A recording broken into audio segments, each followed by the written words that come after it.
Wabarakatuh.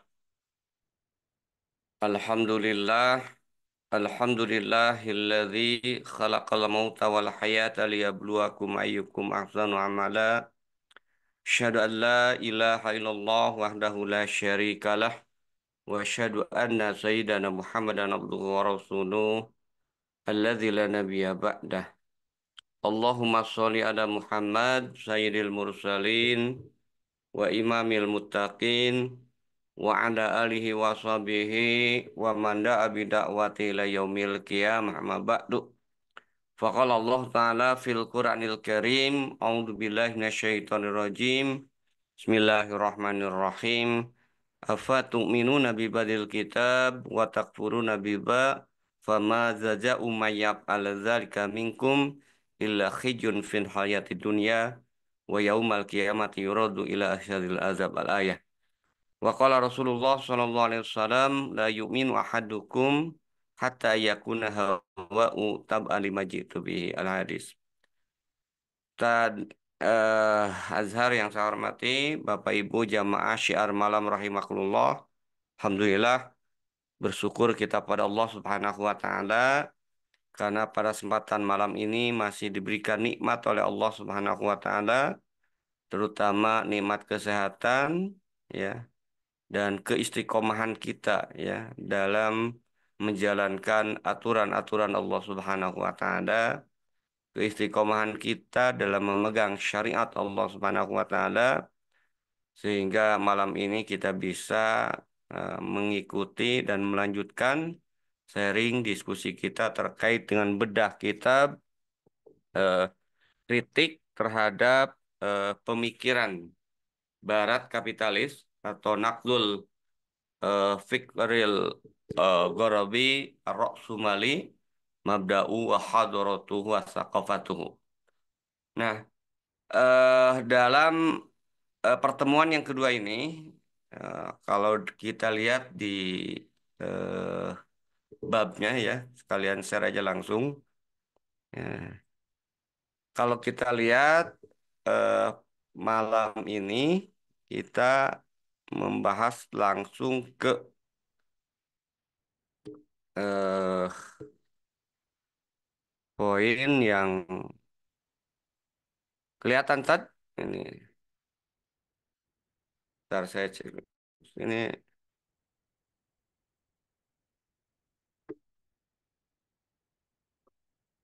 Jadi kita akan membahas di bab yang terkait dengan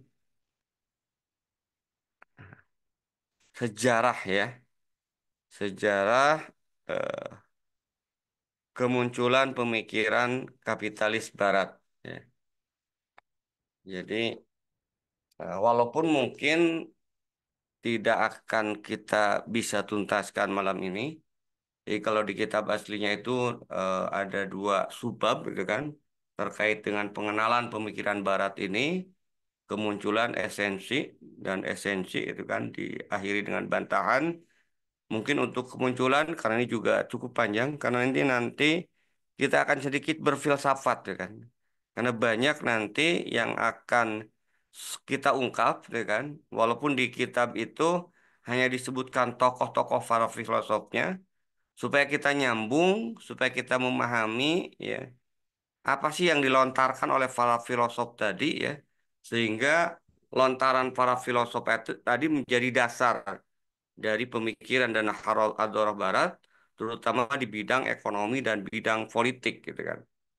Nah, tentu eh, di di situ hanya disebutkan nama-namanya aja. Nanti kita akan ungkap, gitu kan, nama dan pola pikirnya, sehingga dari situ nanti kita akan lebih terbuka, lebih memahami kenapa itu kan pemikiran-pemikiran Barat, filosof Barat tadi muncul, eh, apa latar belakang, dan nanti kita bisa lihat, ya kan, kenapa kemudian umat Islam terpengaruh, gitu kan.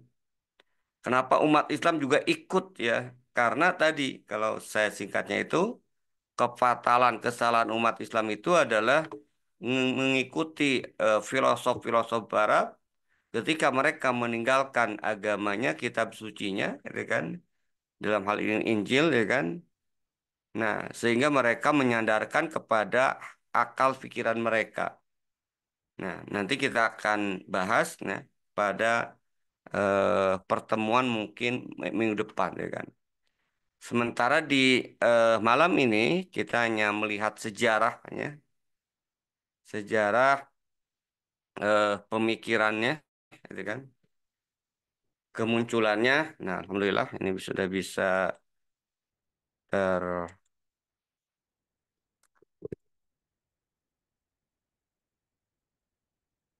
kok salah, aneh yang munculnya yang lain. Dari ya.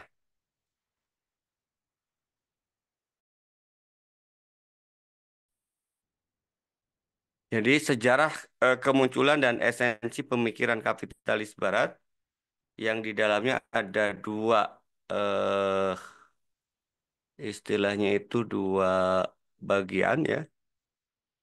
Yang pertama berbicara terkait dengan eh, sejarah kemunculan, kemudian esensi pemikiran Baratnya itu kan.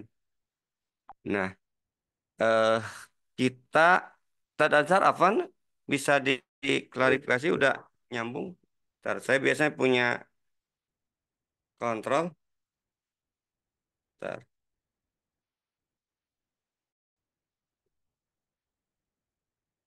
Udah bisa tak? Tadi udah. Udah bisa. Nah, cuman tadi kalau full screen nggak bisa dia. Kenapa ini ya? Nah, udah. Ini nunggu laptopnya mungkin panas dari pagi ini. Udah ya, kelihatan ya. Iya, Ustaz.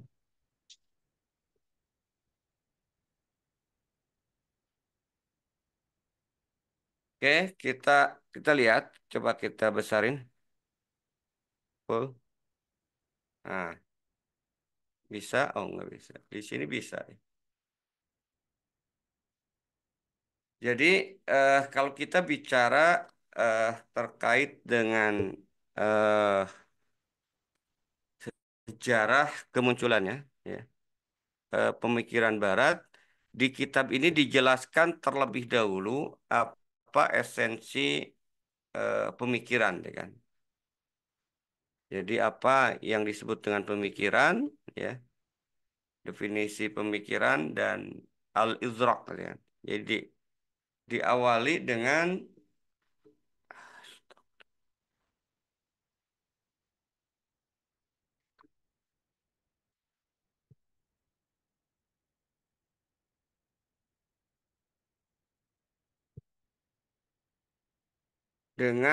definisi yang terkait dengan apa sih yang disebut dengan pemikiran. Ya, al-fikru ya, wal idraku gitu kan. Jadi nanti di sini ada tiga, ada al-fikru, kemudian al-firku gorviyu ya, kemudian al-nakdu ya, karena fokus kita itu adalah mengkritik ya, mengkritik pemikiran Barat ya, maka di awal di bab awal ini itu dijelaskan apa yang disebut dengan al-fikru, kemudian al-fikru gormiu, dan yang ketiga itu terkait dengan kritiknya itu sendiri. Ya. Jadi ada tiga di situ, ada al-fikru, ada al-fikru gormiu, ada juga baru masuk ke kritik nah, naqdu gitu kan. Nah, yang pertama adalah yang terkait dengan definisi al-fikru ya. Definisi al-fikru ini juga eh, perlu dipersepsikan dengan persepsi yang sama, gitu kan? Karena kalau kita tidak eh, memiliki kesamaan, nah nanti akan istilahnya itu akan beda seperti yang sedang heboh itu kan. Kesalahan guru gembul ketika konteksnya konteks ketuhanan katanya metode ilmiah itu kan. Nah, di kitab ini pengarang kitab ini menjelaskan ya yang disebut dengan pemikiran ya. Al-fikru itu adalah wal aklu wal idraku gitu kan. Jadi pemikiran itu maknanya tidak lain ada al-akal ya. Kemudian juga wal idraku artinya kesadaran ya kan. Ini adalah eh konsep ya yang memang kalau kita bicara terkait dengan masalah pemikiran, kita akan dihadapkan pada definisi ya, definisi yang harus kemudian kita sepakati. Makanya eh, kalau kita lihat ya kan terkait dengan eh, pemikiran ini,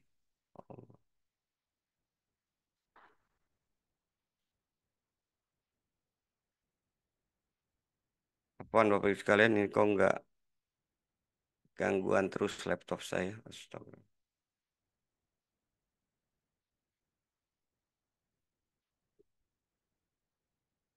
Oke ya, Alhamdulillah ini sudah bisa. Jadi kalau kita lihat di sini eh dikatakan ya itu al-fikru ya. Al-fikru ya artinya yang dimaksud di sini tentu itu adalah al-aqlu wal idrak ya. Nah, apa sih yang disebut dengan al-aqlu, akal, kemudian wal idrak ya? Karena kalau ini kemudian juga tidak difahami secara eh, jelas ya, seperti yang terjadi di kalangan para filosof, itu kemudian menjadikan kerancuan mereka dan berpikir. Akhirnya salah gitu kan. Nah, kita sedikit apa sih yang disebut dengan al-fikru gitu kan? Kalau kita lihat definisi pemikiran ya.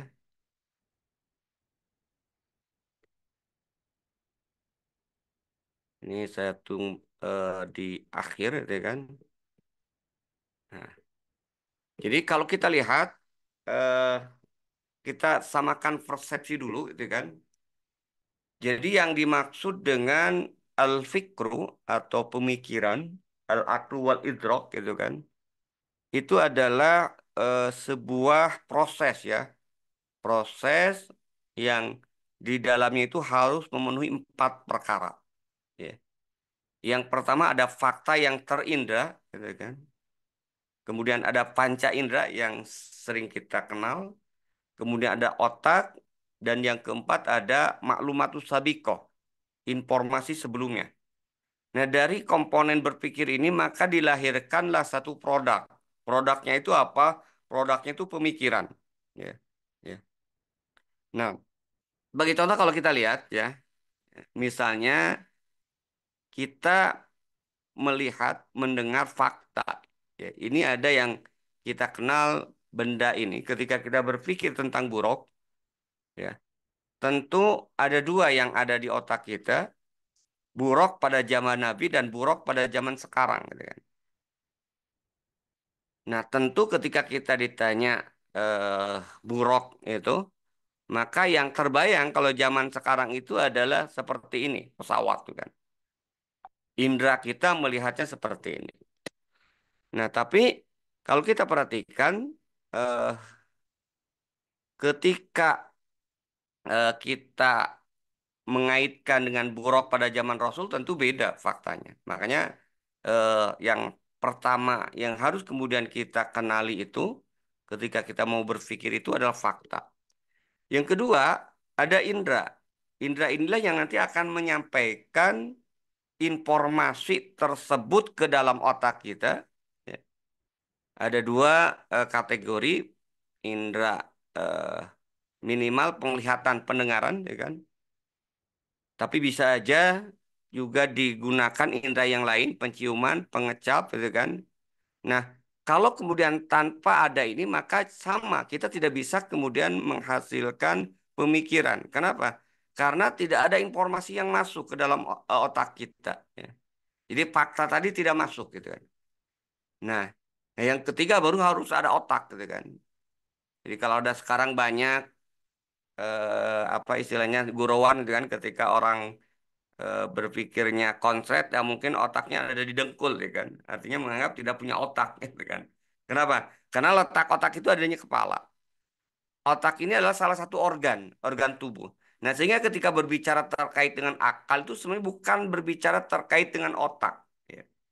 Jadi berbicara terkait dengan akal itu terkait dengan al-idrok tadi, proses, proses pemahaman terhadap fakta, ya, didasarkan pada indera, ya, yang nanti kemudian ditafsirkan oleh, nah, yang keempat, yaitu maklumatus sapiqah.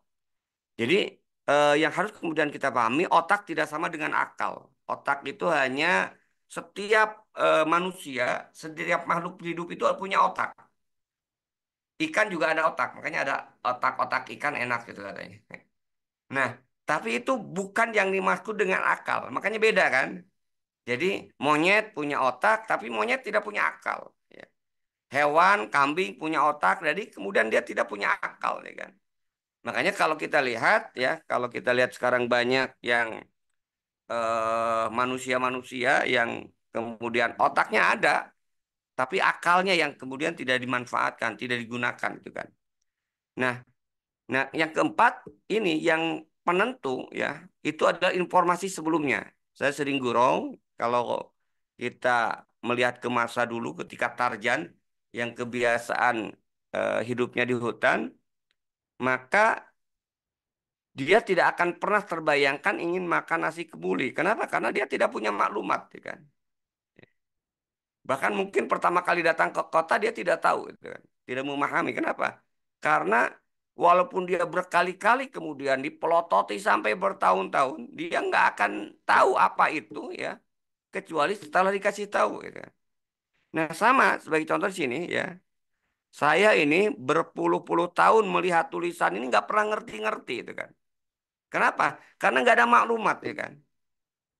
Nah, itu yang saya maksud, ya, atau yang kita maksud di dalam kitab ini yang disebut dengan al-aqlu wal idroku, ya kan. Nah, sehingga nanti ke depannya kalau kita lihat ketika ada makna di dalam kitab ini pembahasan terkait dengan aqlu wal idroku, yang disebut yang dimaksud itu adalah proses. Proses berpikir, ya, untuk mencerna fakta sehingga kemudian menghasilkan kesimpulan. Nah, ada bentuknya benda yang bersifat benda, ya, hasil akal tadi, ya.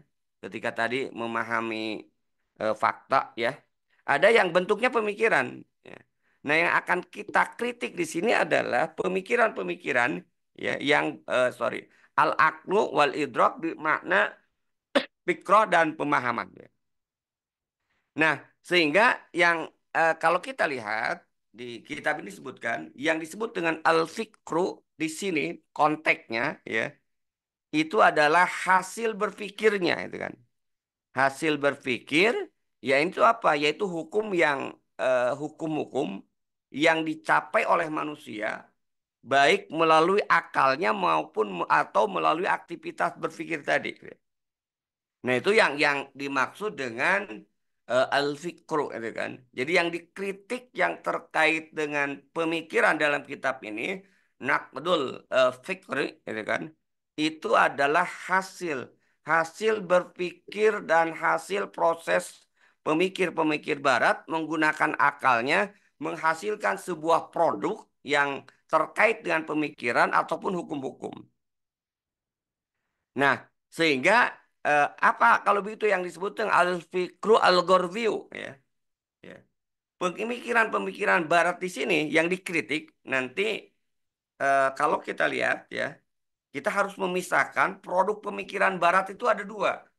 Kenapa di sini ditegaskan produk pemikiran barat itu ada yang terkait dengan eh, bahasa umumnya itu adalah sains dan teknologi, ada eh, produk pemikiran barat ini itu adalah yang terkait dengan ini, ya, sakofah, ya, ideologi, peradaban atau akidah.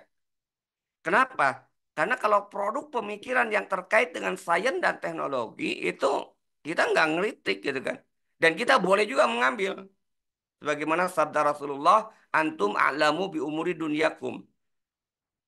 Kalau kaitannya dengan sains dan teknologi, walaupun berasal dari barat, ya kita pakai itu kan, kita gunakan.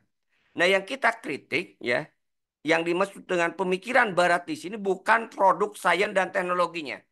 Kita tidak akan mengkritik misalnya produk Boeing 737 gitu kan.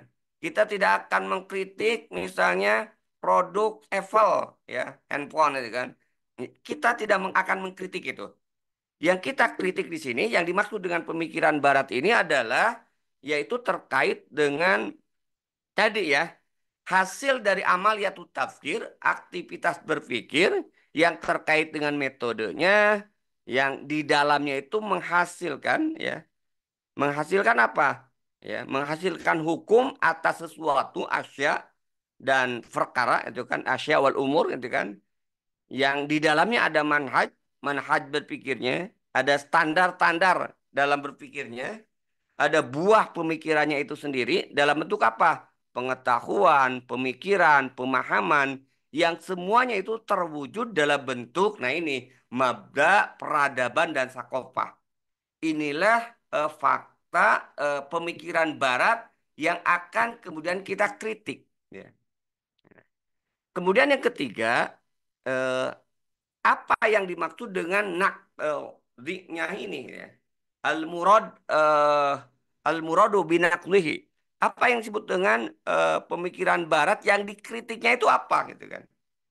Bagaimana proses kita mengkritik pemikiran barat ya? Nah, pengarang kitab ini menyatakan bahwa yang dimaksud dengan mengkritik ini al-muradu binaqdihi itu adalah haddama binaihi, menghancurkan bangunan pemikirannya. Wah, ini luar biasa ya kan? Ini bahasanya bahasa, ini baru bahasa fisik ya. Menghancurkan ya. Menghancurkan itu artinya menghilangkan atau kemudian membuat itu kemudian tidak bermakna. Ya. Jadi menghancurkan bangunan pemikirannya dengan cara apa menghancurkan bangunan pemikiran itu?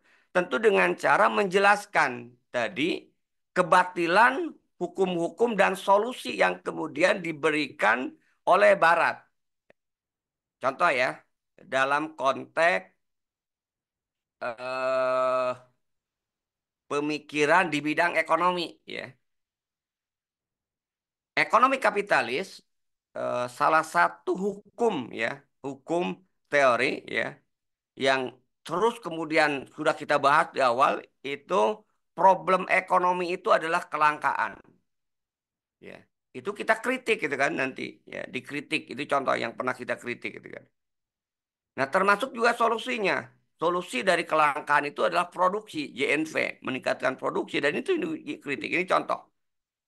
Atau misalnya dalam konsep pemikiran Barat terkait dengan psikologi itu kan, yang ininya menjadi landas pendidikan di Barat ya psikologi, ada pendapat Sigmund Freud ya. Sigmund Freud ini mengatakan bahwa manusia itu didorong oleh kebutuhan seksual.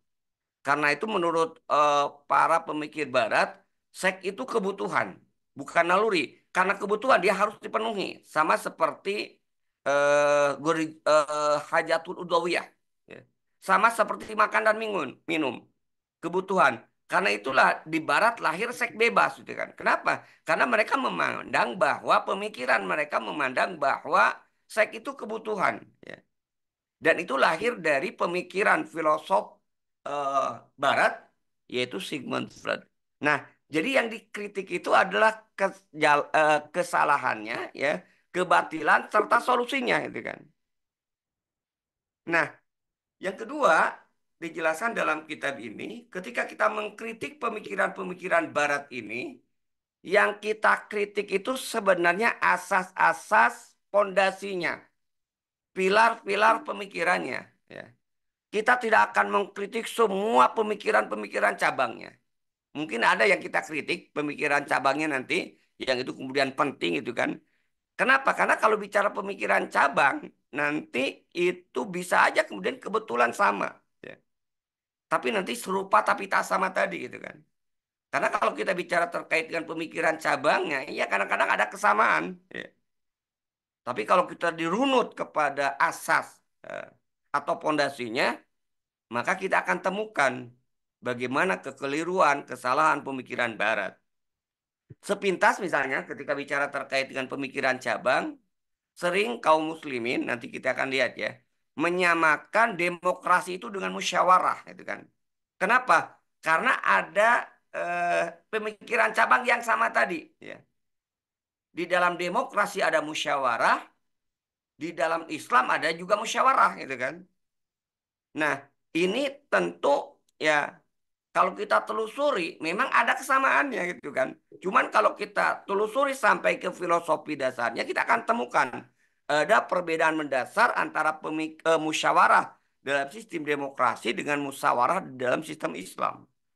Tapi kalau penampakannya seolah-olah sama, musyawarah, musyawarah urun rembuk terkait dengan sebuah perkara. Nah, jadi di sini ya dalam kitab ini yang dibangun itu adalah yang dikritik itu hanya terkait dengan pilar-pilar pemikirannya, asas-asas pondasinya. Kita tidak mengkritik semua pemikiran cabang. Bukan berarti tidak dikritik di kitab ini ya. Tapi tidak semua pemikiran cabang. Karena kalau pemikiran cabang dikritik, wah nggak akan selesai 2 tahun menjelaskannya itu kan.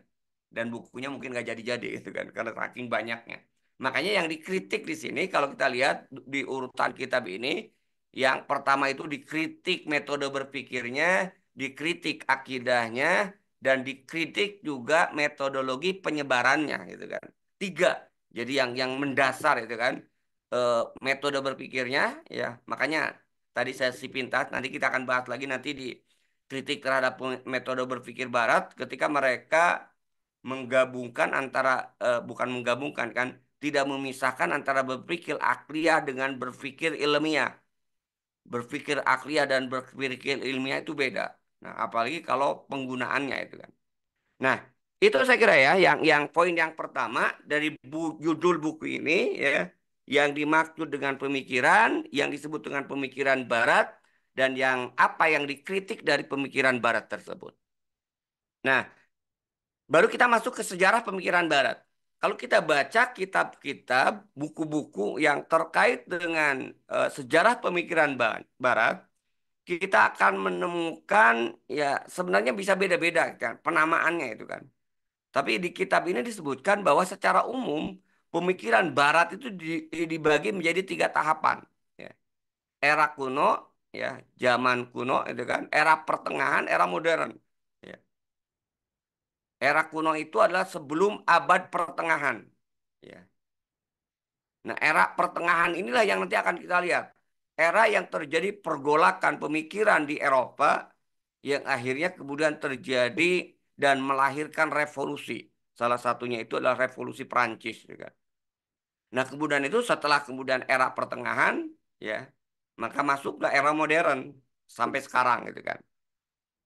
Nah, di kitab itu disebutkan salah seorang pemikir Barat, yaitu Maurice Bishop, dalam bukunya The Middle Age, ya, era pertengahan, dia membahas bahwa era pertengahan itu dimulai dengan jatuhnya Roma. Apa yang disebut dengan jatuhnya Roma? Jatuhnya Roma bukan dalam konteks hadis kita kan ada dua ya, ada bisyarah Rasulullah itu kota mana yang kemudian akan dulu ditaklukkan. Kata Rasulullah Konstantinopel, kemudian yang kedua Roma gitu kan. Nah, jatuhnya Roma di sini bukan konteksnya jatuh sebagai sebuah peradaban, tapi jatuhnya Roma di sini adalah dominasi Roma yang kemudian jatuh. Ya, sementara eksistensinya masih tetap ada. Ada juga yang membagi era pertengahan kegelapan, era pertengahan tinggi, ya. Kemudian menjadikan tanggal. Nah, ini menarik gitu kan. Jadi di para filosof barat, ya, para ilmuwan barat, mereka tidak pernah melupakan peristiwa yang sangat penting. Jatuhnya kota Konstantinopel, ya. Ini kan dampak dari saya kebetulan kemarin ya baru pulang dari Turki seperti yang saya ceritakan minggu lalu. Bagaimana kemudian kita lihat kokohnya kota Konstantinopel kalau dari sisi perlindungan, dari laut dirantai gitu kan, dari darat itu dengan eh, bangunan ya tembok yang sangat kokoh, tapi kecanggihan dan kemudian semangat luar biasa dari Muhammad Al-Fatih itu bisa menaklukkan. Mereka sampai terbongong-bongong gitu kan. Dan inilah makanya di pemikir Barat momentum penaklukan Al-Fatih ini, Muhammad Al-Fatih itu dijadikan juga sebagai salah satu titik mangsa itu. Sebagai salah satu pembeda dalam sejarah Barat yang mendeklarasikan akhir era pertengahan dengan awal era modern. Nah, itu dari secara umum itu kan. Nah, di kitab ini jelaskan mengutip juga apa yang disampaikan oleh pemikir Barat juga. Ini beliau yang positif juga terkait dengan khilafah ya. Ya. Nah, di dalam kitab itu ya di dalam buku The Story of Civilization ya kan, itu menjelaskan membagi bahwa eh, era pemikiran di barat Eropa itu kan yang baik Bizantium Barat maupun Bizantium Timur. Kalau kita bicara terkait dengan Eropa Barat itu kan sebenarnya dulunya kerajaan Bizantium, gitu kan, Barat dan Timur. Nah itu ada abad pertengahan, ada abad atau era kebangkitan, era reformasi, dan ada yang disebut dengan era Faroki. Ya. Apa yang disebut dengan era Faroki? Yaitu era kan atau dengan cara konsep lain adalah era setelah gerakan reformasi keagamaan yang berawal tahun 1970 sampai 1650. Nah, jadi hal yang menarik ya di kitab ini tidak menjelaskan secara detail sih apa yang eh, apa bagaimana era kebangkitan, era reformasi abad pertengahan. Kalau kita lihat itu banyak lah ya, banyak ciri-ciri dan kemudian karakteristik dari masing-masing itu kan. Cuman di sini yang menarik dijadikan disorot di dalam kitab ini era yang disebut dengan era pencerahan. Ya. Saya nggak tahu ini bahasa Jerman, bacanya itu Aufklärung gitu kan. Ya.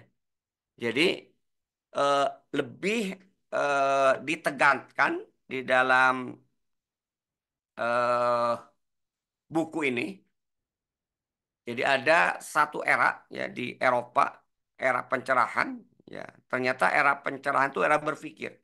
Era ketika kemudian mereka mulai menggunakan akal mereka, era di mana mereka mulai kemudian eh, membebaskan dari belenggu dogmatis gereja. Ya. Dan inilah menjadi titik awal, tuh kan, titik awal kebangkitan Eropa Barat, ya kan. Kalau di awal kemarin kita sudah sebutkan bahwa di kitab disebutkan Eropa pemikiran Eropa itu sudah kemudian lengkap dan sempurna itu abad 19 ya yang kemudian dipraktekkan baik dari ekonomi maupun politik. Sebenarnya era pergolakan pemikiran itu sudah dimulai sejak abad 17 yang mereka sebut dengan era akal, di mana ini dilihat dari ucapannya. Misal seseorang mengatakan, ketika seseorang berpikir tentang Galileo, Newton, Descartes gitu kan, Spinoza, Hobbes gitu kan, John Locke gitu kan, dan yang lainnya, maka jelas yang terbayang ya, itu adalah proses penggunaan akal pikiran. Pasti mereka akan mengaitkan ya tokoh-tokoh pemikir tadi itu dengan eh, konteks penggunaan pemikiran yang melahirkan pandangan terhadap sains dan teknologi, termasuk juga pandangan terhadap masyarakat. Ya kan? Nah, nanti kita akan lihat tuh kan tentang pemikiran-pemikiran Galileo, Newton dan sebagainya ini dampaknya terhadap perubahan eh, perkembangan masyarakat di Eropa. Gitu kan. Nah, kemudian setelah abad 17 itu kemudian datang abad 18 ya. Inilah tadi ya di awal diawali dengan era akal ya, era penggunaan akal, era melepaskan itu kan. Ini kan salah satu tokoh yang digantung Galileo oleh gereja ya. Karena dia melawan dogmatis gereja itu kan. Nah, tapi terus saya kira gejolak eh, para intelektual, para pemikir, para filosof untuk keluar dan kemudian eh, melawan dogmatis gereja terus kemudian dilakukan hingga sampai muncul apa yang disebut dengan nanti abad pencerahan ya kan. Jadi abad ke-18 yang pada akhirnya nanti memudahkan lahirnya ideologi-ideologi kapitalis, pemikiran-pemikiran kapitalis yang sudah sempurna kemudian di abad ke-19. Nah, apa sih yang disebut dengan era pencerahan? Saya searching di internet ya atau di sumber yang lainnya. Jadi era pencerahan itu adalah eh, Aufklärung ini berlangsung kurang lebih sekitar berapa tahun ya kan? Ini berarti 520 tahun, 120 tahun berarti ya. Kurang lebih 120 tahun. Yaitu masa pergolakan ya kan.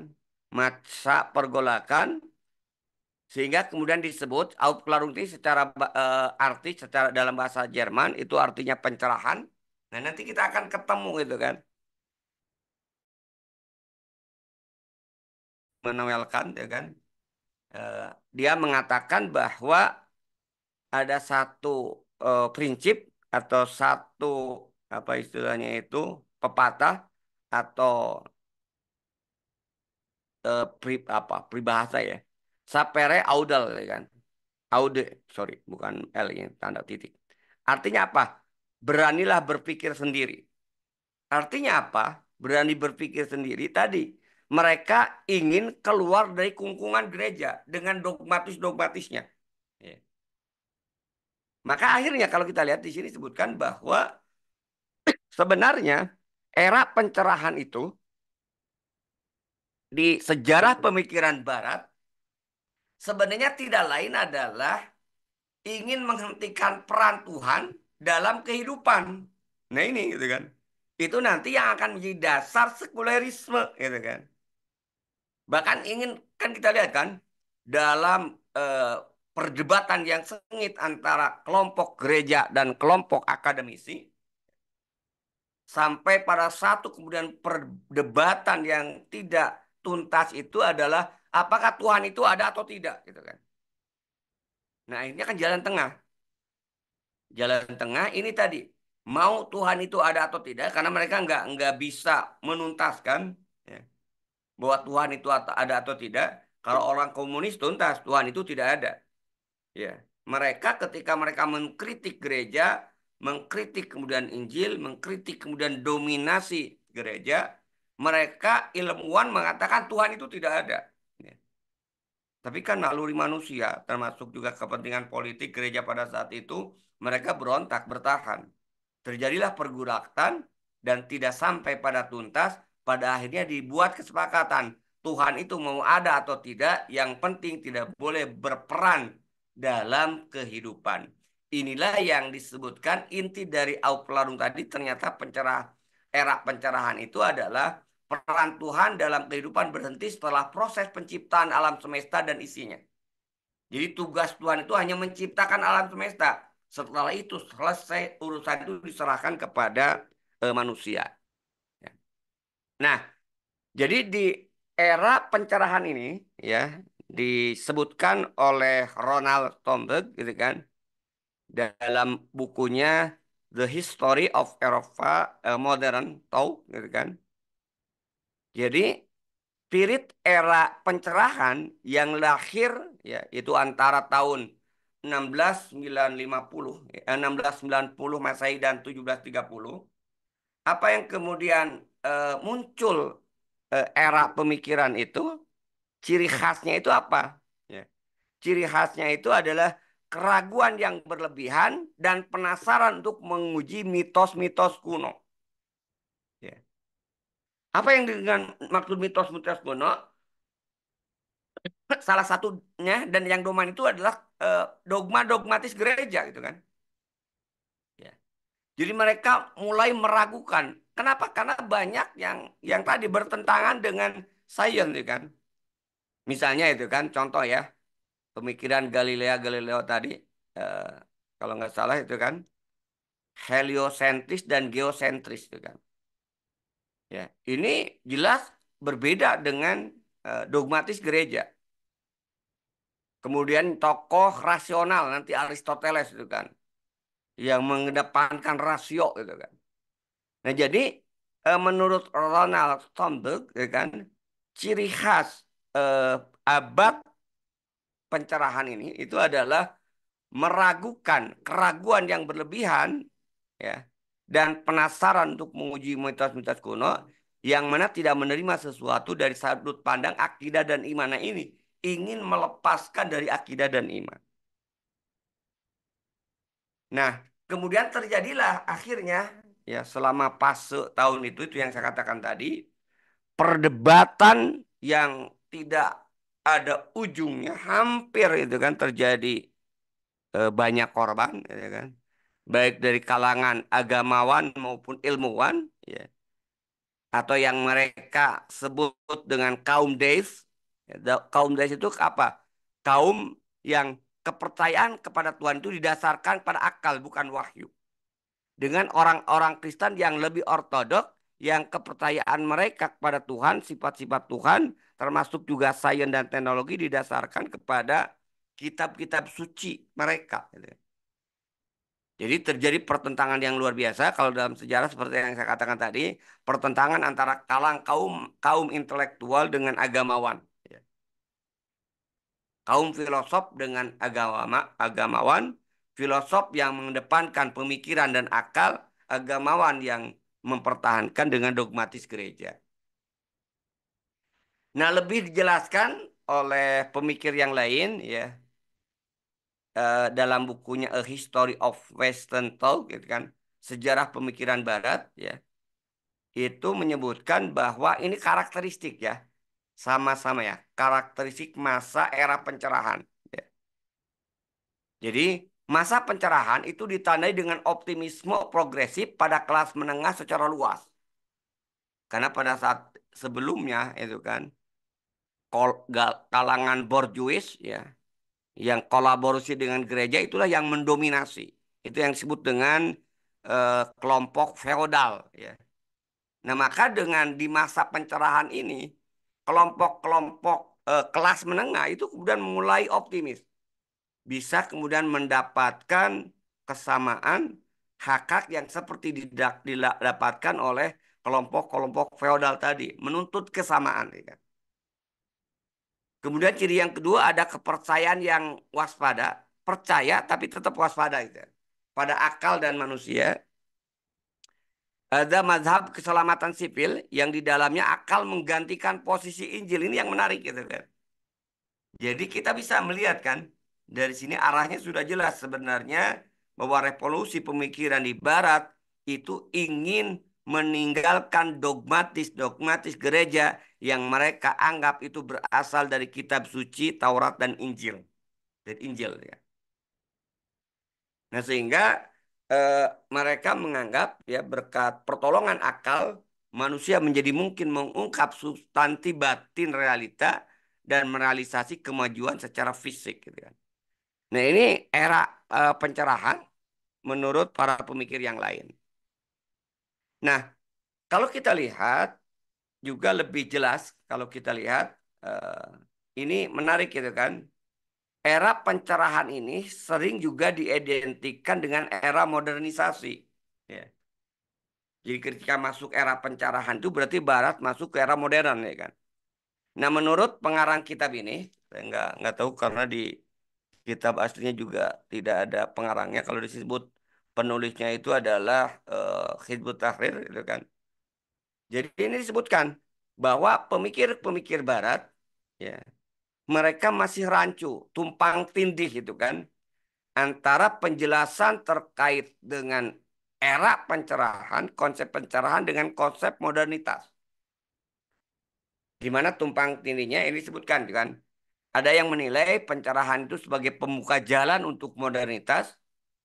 Ada juga yang menyamakan bahwa era pencerahan itu ya sinonim dengan modernitas. Ada juga yang memandang bahwa pencerahan itu sebagai sesuatu yang terpancar dari modernitas.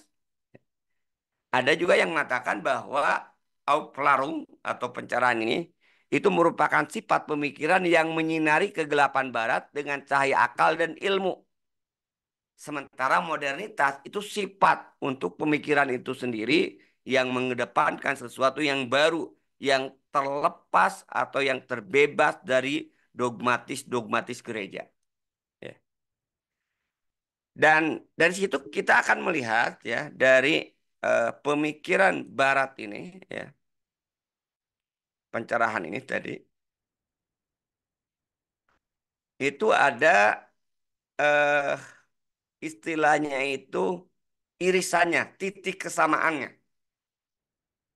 Apa titik kesamaannya? Baik eh, era atau abad pencerahan atau modernitas ya menurut mereka itu ada titik yang sama. Nah ini gitu kan. Titik yang samanya itu apa? Titik yang samanya itu adalah bertumpu pada satu pilar pemikiran penghapusan agama. Nah ini gitu kan.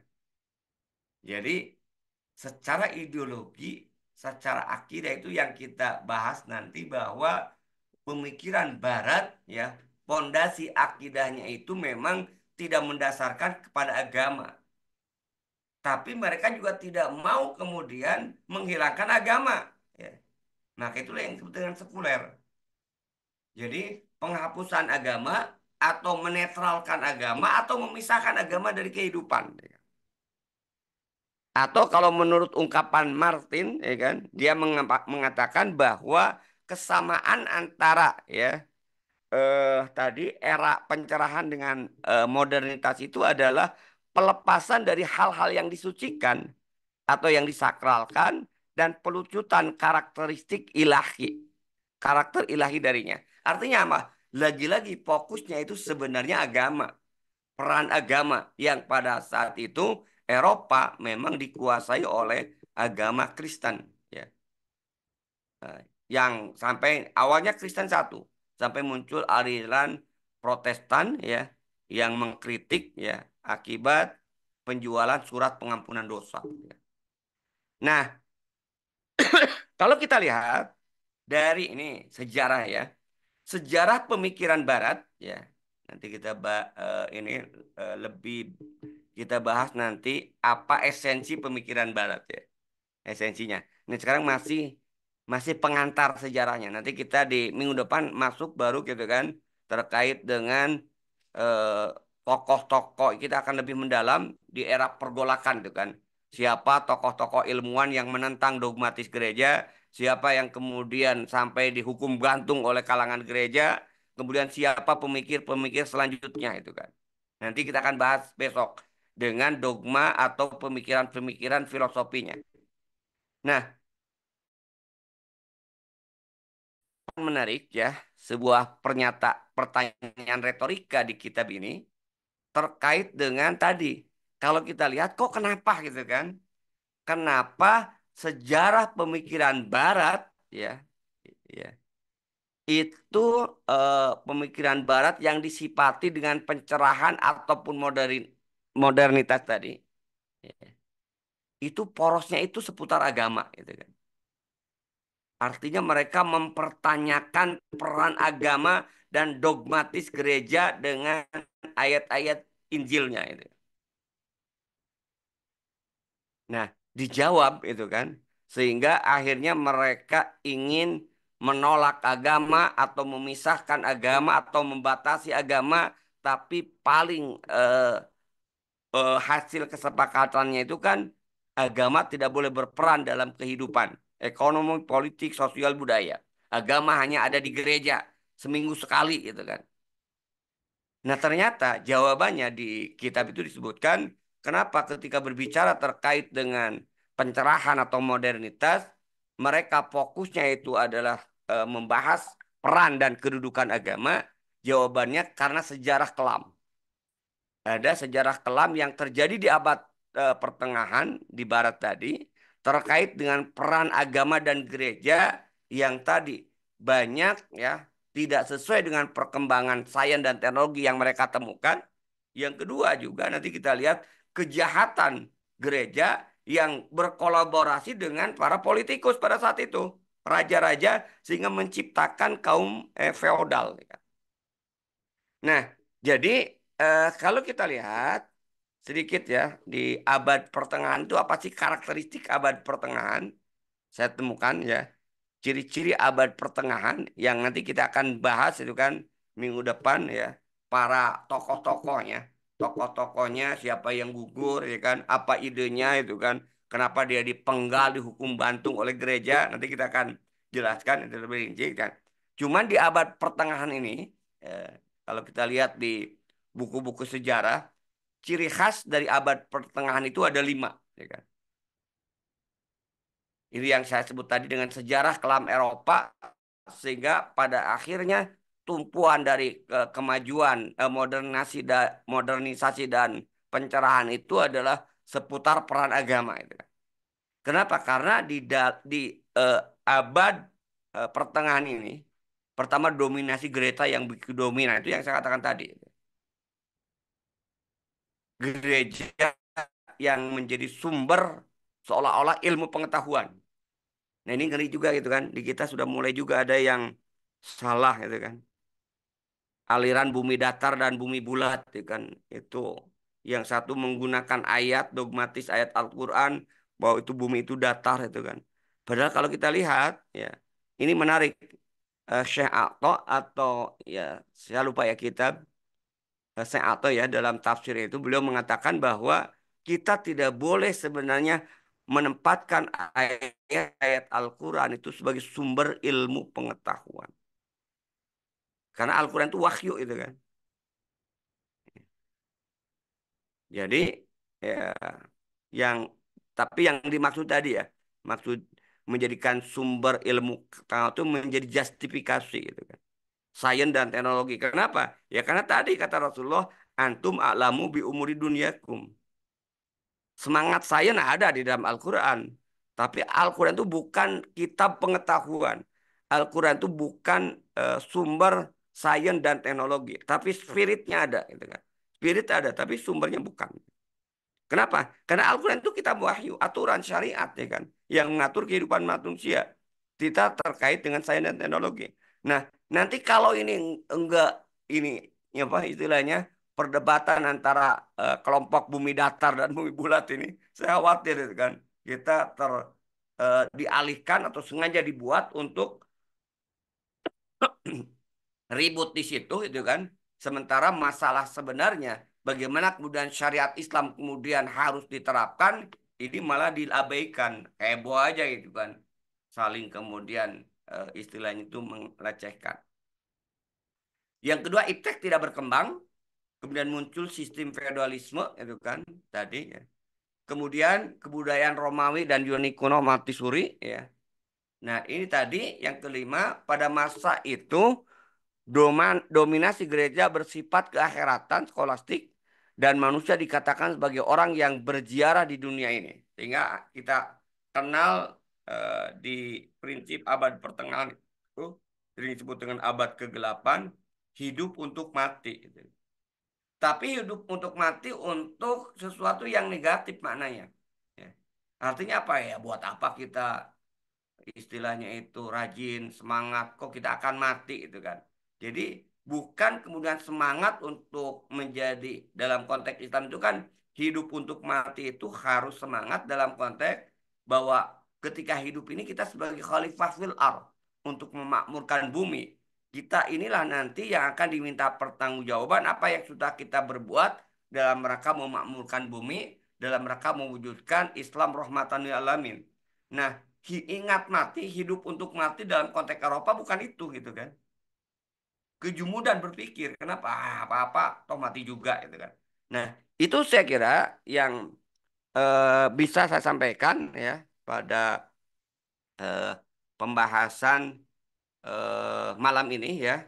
Kemunculan terkait dengan pemikiran Barat ya, baru masih pengantar. Nanti kita akan coba di sini sampai nanti mengkristal pada pembahasan ya sebelum ke esensinya itu adalah bagaimana keruntuhan gereja gitu kan pemikiran-pemikirannya dan nanti kita akan lihat filosof-filosof yang kemudian jadi rujukan sehingga menjadikan sistem kapitalis atau peradaban barat kapitalis itu kemudian sempurna dengan pemikiran-pemikiran yang dimunculkan oleh tokoh-tokoh barat tadi.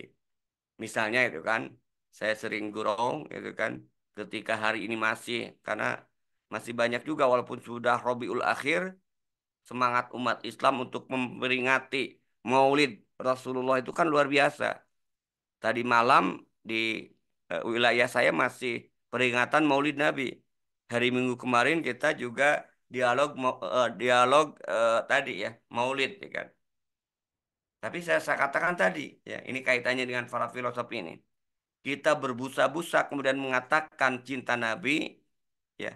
Tapi dalam berekonomi ya yang kita jadikan rujukan itu Adam Smith, dalam politik yang kita jadi rujukan itu adalah Montesquieu atau John Locke, sementara dalam pendidikan yang jadikan rujukan itu adalah Sigmund Freud.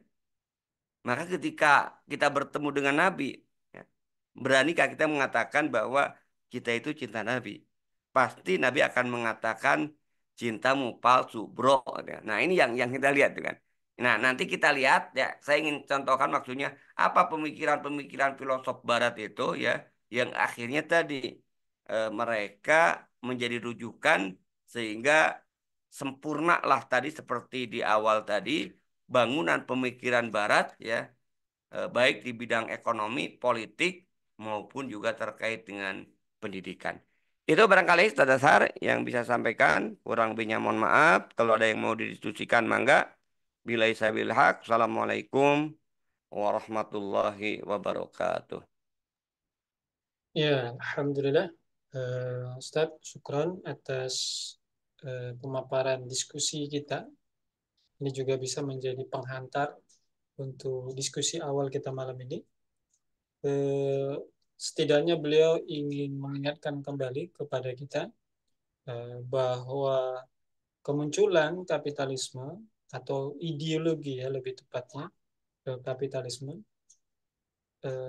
ada kaitannya dengan salah satu keyakinan, sebut saja agama Nasrani, yang itu eh, berkaitan juga dengan eh, pemangku-pemangku kepentingan, apakah kepentingan politik dan ekonomi pada masa itu, sehingga terjadilah clash ya tadi setidaknya sehingga memunculkan sikap ada yang pro terhadap kebijakan agama, ada yang memang mau bebas dari agama.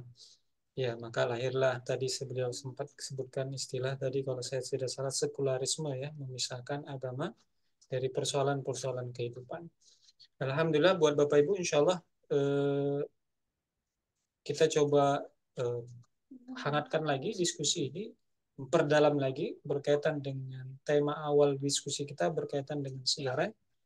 Buat Bapak Ibu yang ingin menggunakan kesempatan malam ini sebagai tanya jawab ya, kita buka sesinya. Silakan buat Bapak Ibu yang ingin bertanya langsung, berinteraktif langsung terkait dengan tema kita kapitalisme yang bisa berkaitan dengan sejarah atau hal yang memang tidak terlalu jauh dengan tema ya, insya Allah. Dan alhamdulillah ini rupanya sudah ada pertanyaan masuk, Ustaz. Ya, silakan.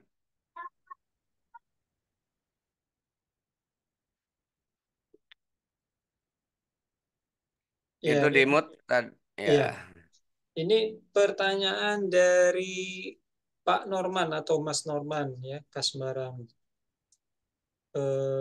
Mohon maaf kalau salah. Afwan izin bertanya Ustadz. Tapi ini beliau memandang kaitkan dengan Islam Ustadz. Sejak kapan Islam dipandang sebagai agama atau religion sama seperti agama yang lain atau sejajar sebagai agama? Lalu sejak kapan pula Islam dipandang sebagai sebuah ideologi atau mabda? Nah, ini beliau lebih fokus kepada Islam, Ustaz. Mohon tanggapan itu. Ya, eh kalau kita lihat perjalanan sejarah umat Islam ya, ketika kalau kita bicara terkait dengan kapan Islam itu hanya dipandang sebagai religion, tentu kita bicara tentang opini ya. Artinya bicara terkait dengan umum ya, bukan terkait dengan fakta agama Islamnya itu sendiri ya kan. Jadi pandangan ya kan. Nah, kalau menurut saya eh, kita melihat kalau dari sisi kapan agama itu hanya dianggap eh, sebagai religion aja, seperti agama-agama lain, ketika umat Islam, kaum muslimin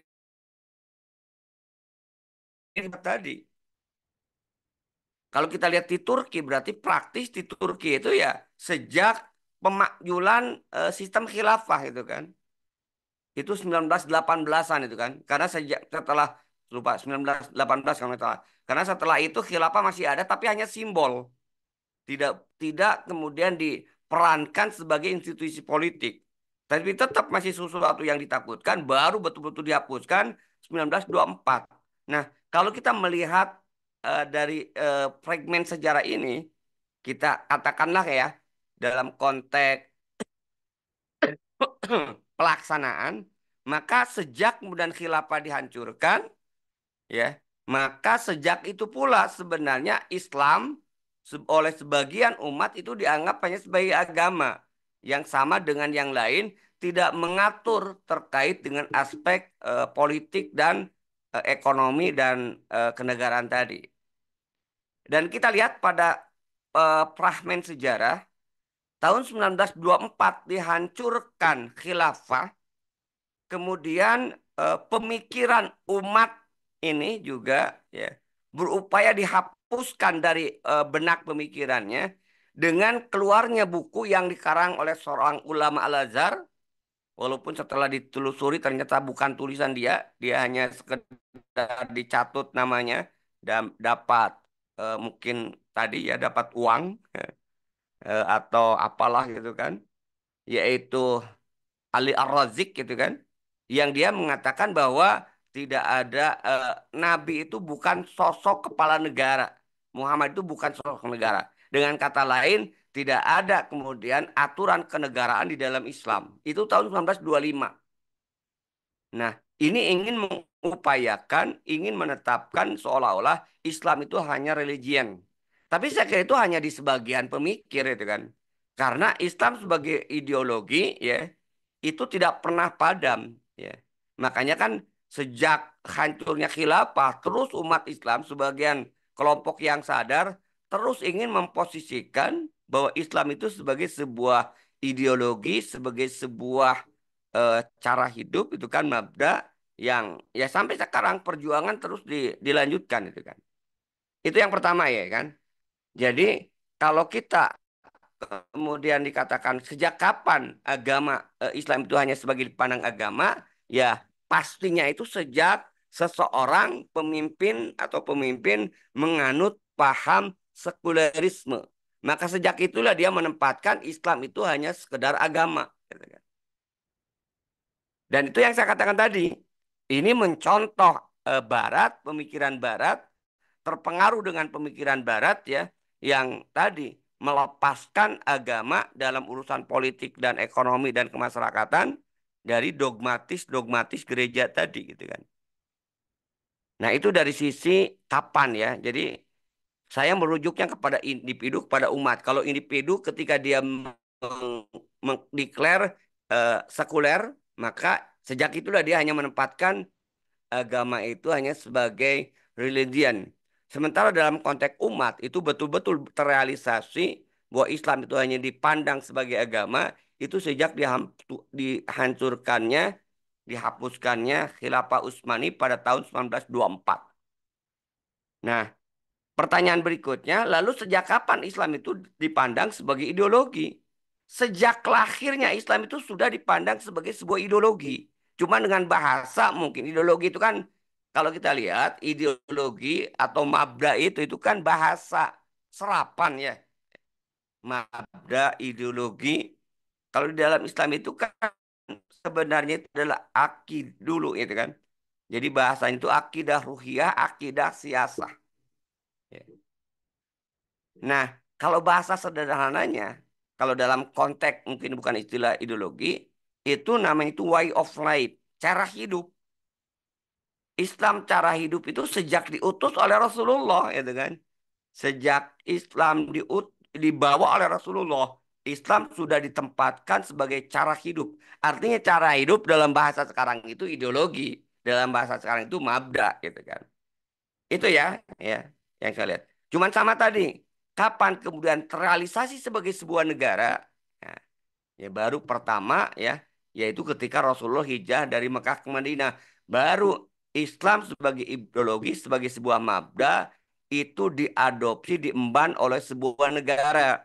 Nah, kalau pertanyaannya sejak kapan kemudian Islam sebagai sebuah ideologi atau mabda itu diemban oleh negara, itu sejak berdirinya negara Madinah yang didirikan oleh Rasulullah sampai akhir hancurnya Khilafah Utsmani 1924. Nah, berarti setelah itu ya Islam hanya dianggap sebagai ritual agama ya, bukan dianggap itu kan, masih memposisikan sebagai belum ya, setelah itu diposisikan oleh umatnya ya, bukan dari sisi ajarannya itu sendiri.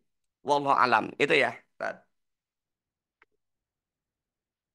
Ya, Alhamdulillah sudah ditanggapi Pak Norman ya. Oke Ustadz, kita masuk ke penanya yang kedua atas akun bernama Sri Dismayanti. Ya, Ibu atau Mbak, mohon izin. Dia bertanya, pertama, saat jika sekularisme muncul dari konflik antar kesalahan penerapan agama dengan cendekiawan, sehingga muncul jalan tengah, bagaimana munculnya komunis, Ustaz? Apakah komunis juga berasal dari konflik tadi, sehingga menolak jalan tengah, tapi memilih menolak agama sama sekali?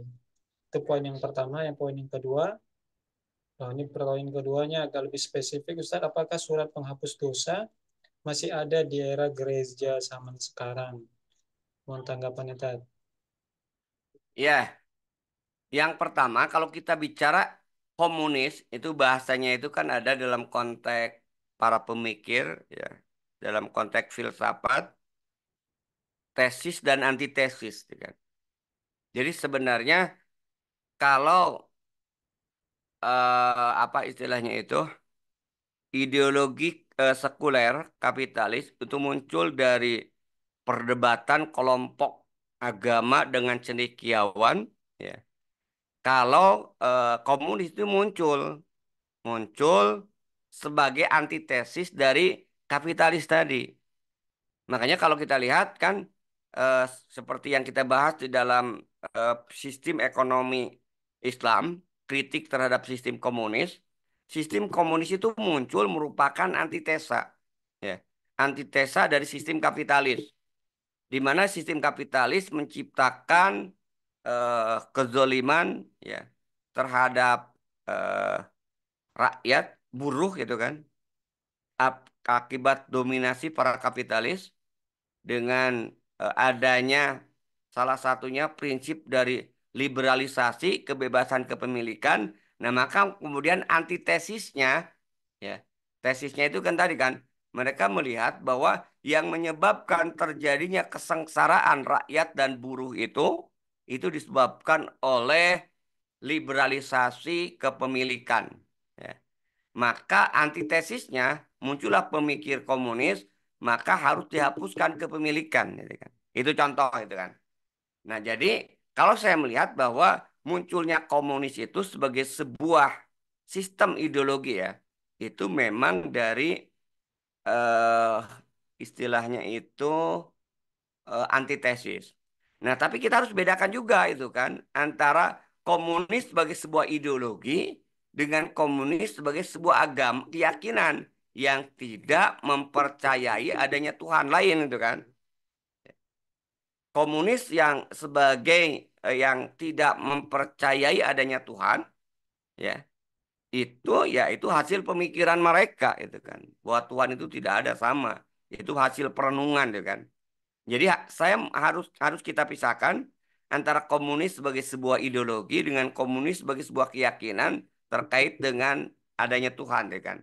Itu beda. Tentu sejarah pemunculannya.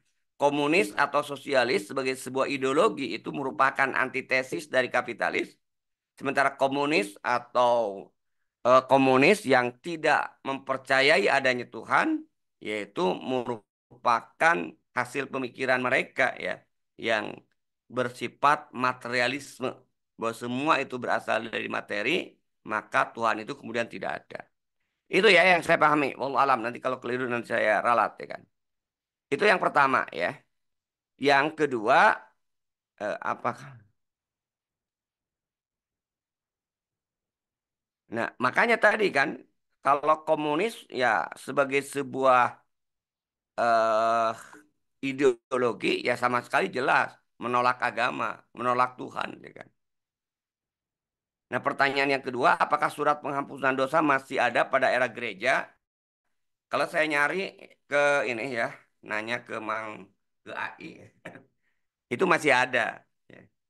Masih ada, tapi bentuknya itu yang apa namanya, namanya itu istilahnya itu indulgensi, gitu kan.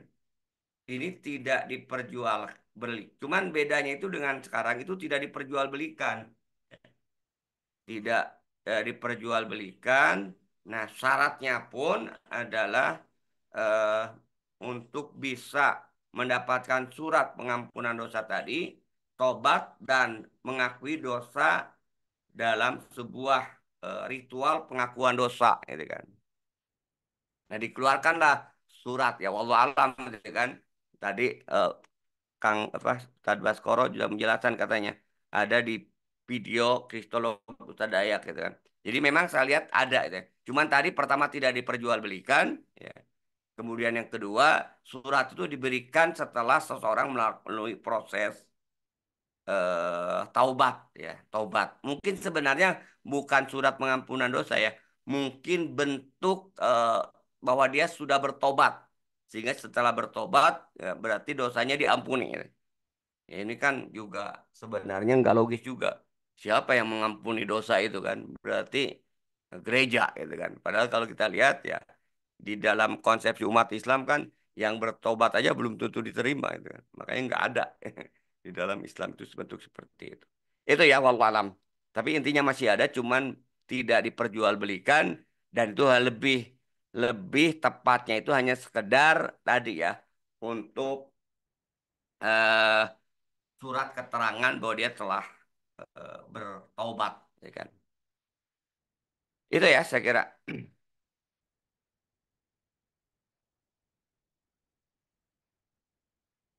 Ini ada masih, ya, sudah ditanggapi ya, Mbak, Ibu Sri. Ada pertanyaan juga dari sambungan pertanyaan Pak Norman. Mengapa paham sekularisme tumbuh subur dan mengakhiri Islam sebagai ideologi yang diemban negara? Nah, gimana Ustaz tanggapan ini Ustaz? Jadi kalau kita lihat tadi ya, eh, kan umat Islam itu mengalami kejumudan berpikir. Sejarahnya itu kan diawali dengan kejumudan berpikir, ya. Barat kemudian mereka melihat maju, sementara Islam kemudian terbelakang. Dari kejumudan berpikir tersebut, mereka melihat ke Barat, ternyata Barat maju. Dan kenapa Barat maju? Mereka melihat karena Barat maju itu disebabkan Barat ya tadi kan dalam era pencerahan, ya, mereka meninggalkan dogmatis gereja.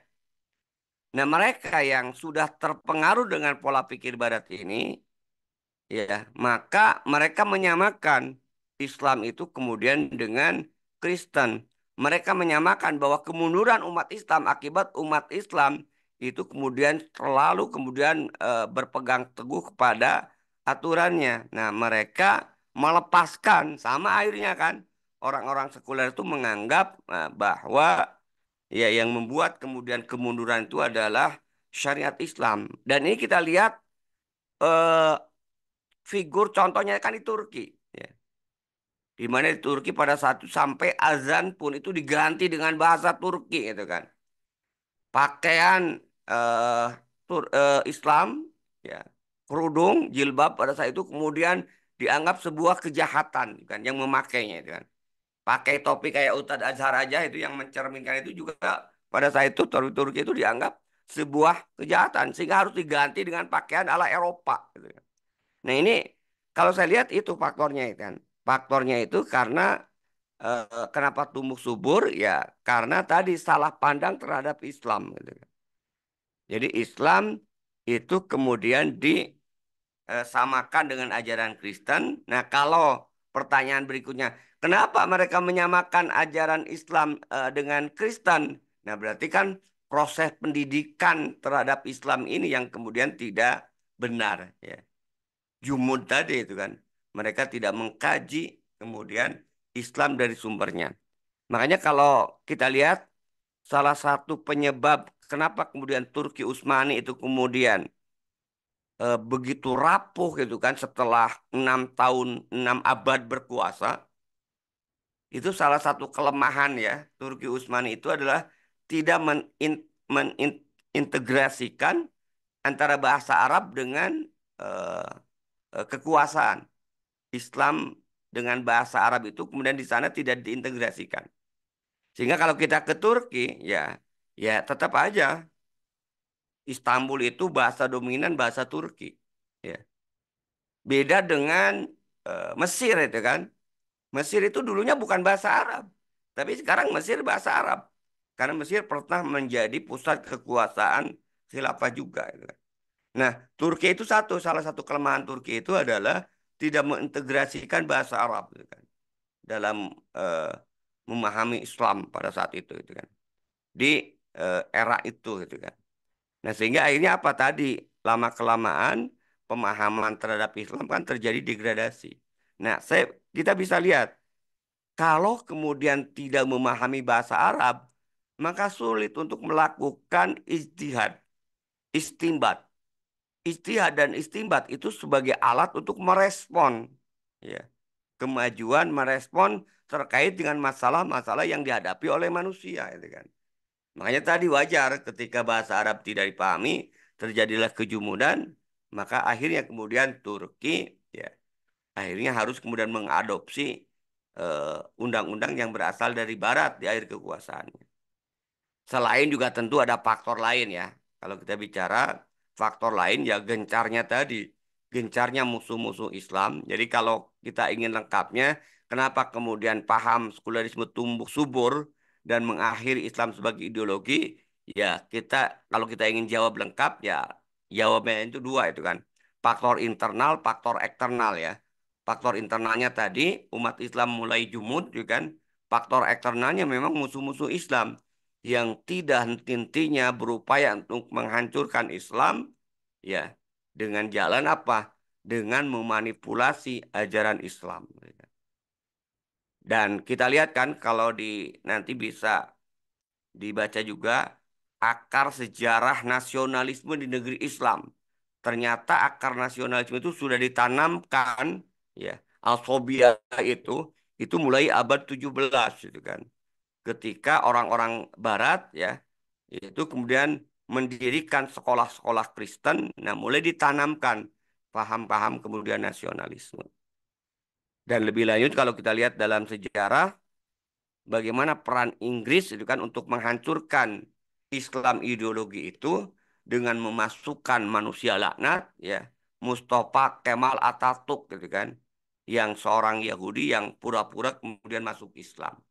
Nah itu ya, jadi intinya dua ya, internal dan eksternalnya, ya itulah yang akhirnya kemudian mengakhiri Islam sebagai sebuah ideologi yang diemban oleh sebuah negara.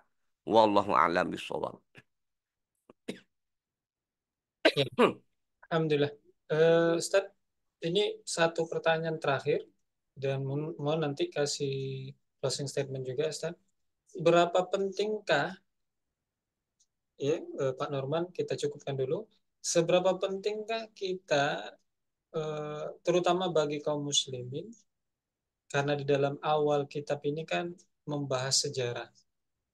Nah, seberapa penting kita menjelaskan sejarah kemunculan kapitalisme ini di tengah umat kaum muslimin?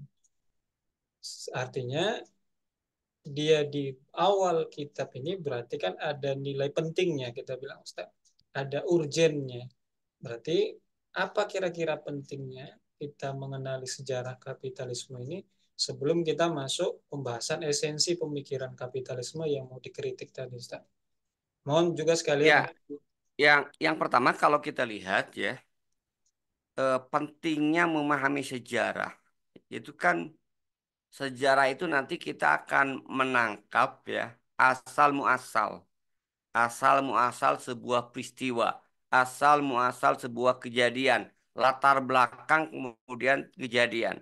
dari latar belakang itu nanti kita bisa memahami kira-kira esensinya apa.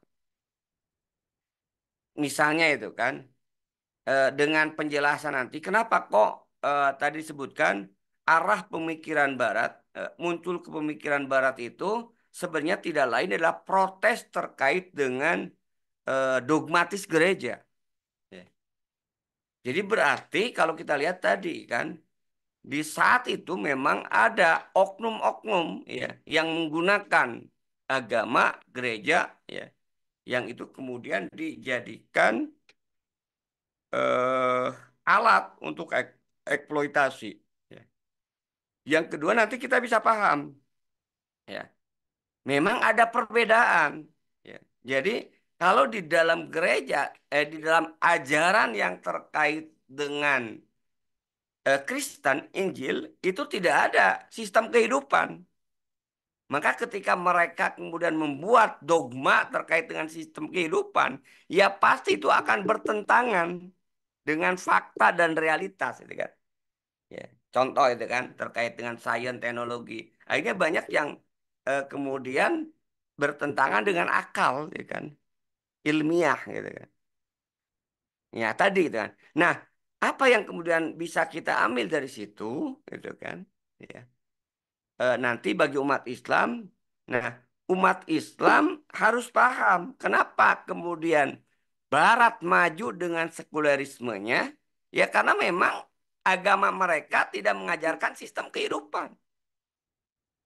Nah, sementara Islam itu kan maju ya itu justru dengan akidahnya, dengan ideologinya. Kenapa? Karena Islam mengajarkan sistem kehidupan. Ketika itu ditinggalkan, ya, maka ya artinya menuju kehancuran. Makanya kan ada peribahasa ya, atau statement yang mengatakan Barat maju kemudian karena meninggalkan kitab sucinya. Nah, umat Islam mundur itu justru karena meninggalkan kitab sucinya itu kan. Nah, ini pentingnya kita memahami akar itu kan. Itu ya saya kira ya. Nah, yang terakhir sekaligus statement ini penting sebenarnya memahami sejarah ya. Sejarah terkait dengan esensinya. Lagi-lagi saya kembalikan ke pengalaman saya ketika di Istanbul kan. Masyarakat Turki ya, Istanbul termasuk negaranya itu membangga-banggakan peristiwa penaklukan Konstantinopel.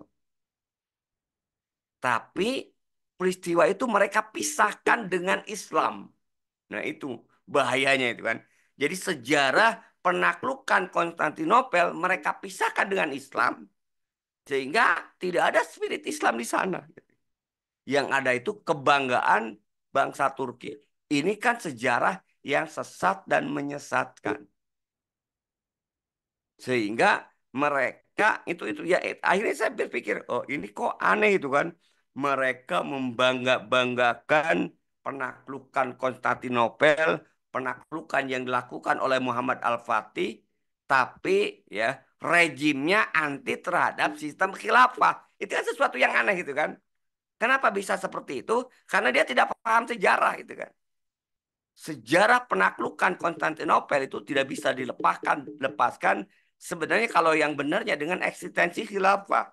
Gitu kan. Bahkan kan salah seorang yang ikut ekspedisi itu sejak itu salah satu sahabat Rasulullah, Ayub Al-Ansori. Nah, mereka pisahkan deh kan. Nah, itu makanya betul-betul harus meletakkan sejarah itu dengan benar dan tepat karena satu peristiwa nanti bisa istilahnya itu dimanfaatkan untuk kepentingan yang berbeda. Kalau kita tidak memahami benar-benar akar sejarah. Ya.